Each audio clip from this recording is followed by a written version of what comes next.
Hi guys, today's lesson is about exponents and how to multiply or divide using exponents. So here we go.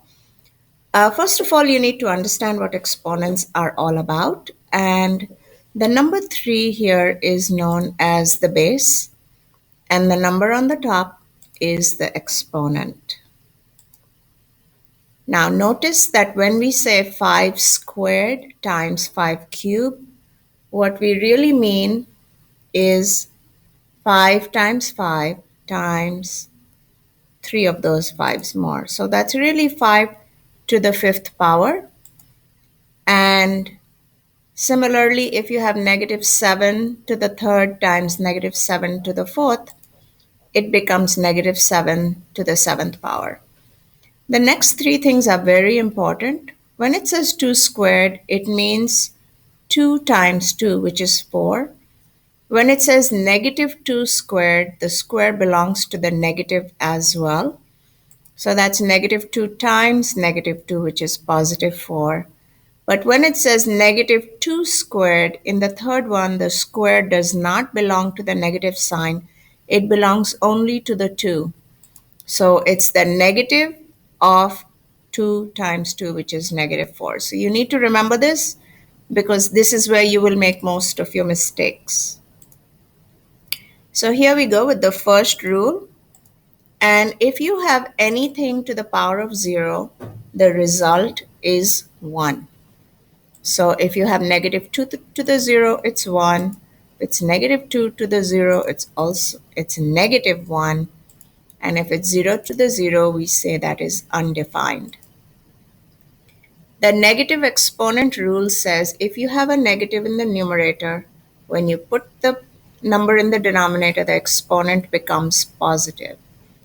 So if you have 3 to the negative second, just put the 3 in the denominator and the exponent will become positive. And you can simplify it out to 1 over 9. If it says negative 3 to the negative third, remember the base will not change, only the exponent will change.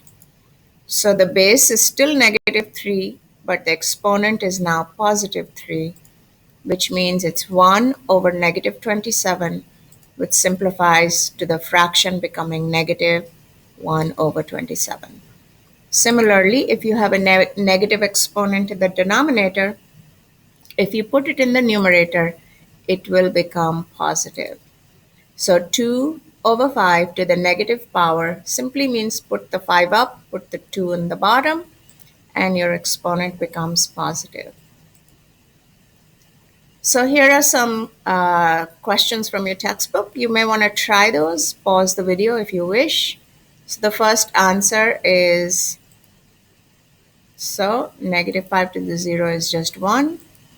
This is 1 over 3 squared.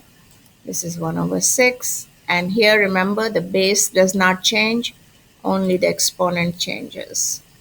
If possible, try to give both answers if it's not too large. So here we're going to try with some exponents. And if it's 5 is to the first power, a to the third power, and b to the negative second. So the 5a cubed doesn't change, but the b to the negative second goes into the denominator, and this simplifies to 5a cubed over b squared. Similarly, here we have x with a negative exponent in the denominator. We'll just put it in the numerator, and that becomes your answer. Let's try some negative exponents. This is 1 over x to the 9th. This goes into the numerator. Here only the c gets simplified. This goes in the denominator, and so on. Now, when we are trying to evaluate something with exponents, make sure you always substitute using parentheses. So here, we're going to simplify this first. That means take care of the negative exponent. So you have the t will go into the denominator, and then we're going to substitute using parentheses and simplify into a mixed number. So let's try a few. Remember to simplify the negative or the zero exponent and then substitute and simplify. Here the n has a negative exponent. It will go into the denominator. Then you substitute and simplify. Here w has a negative exponent. Then substitute and simplify. This is a large number, so I've just left it like that. In D, part D, has a positive exponent. Only the W has a negative exponent. So it goes into the numerator, and then you substitute and you simplify. And that is it. Goodbye.